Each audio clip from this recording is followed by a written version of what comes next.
కానీ అయ్యా, నేను నలిగిపోయినా ఆ నలుగుడు నాకు నొప్పి కలిగించిన ఒక్క సంతోషం ఉంది ప్రభువా. అదేంటో తెలుసా?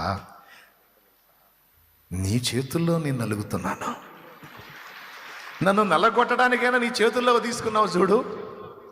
ఎంతమందికి ఉంది దేవా అదృష్టం.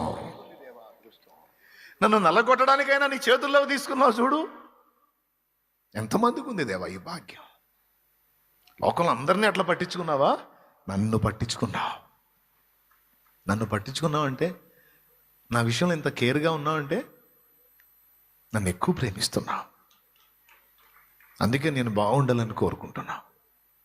అందుకే నాలో లోపాలు ఒప్పుకోవట్లేదు, నువ్వు తట్టుకోలేకపోతున్నావు.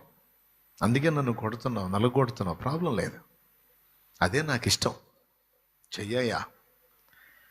మంచి మనస్సాక్షి యొక్క లక్షణం అది నాన్న.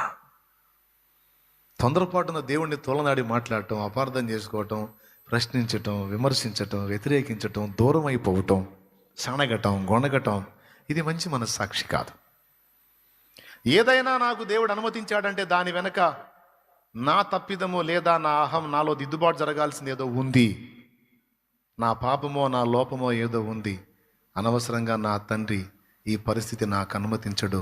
నా బంగారు తండ్రి నన్ను ఎంతో ప్రేమించి నాకై ప్రాణం పెట్టిన తండ్రి, నేనంటే పిచ్చి ఆయనకి. అలాంటి ప్రేమ కలిగిన నా తండ్రి నన్ను అప్పజెప్పాడంటే ఊరకు అప్పజెప్తాడా?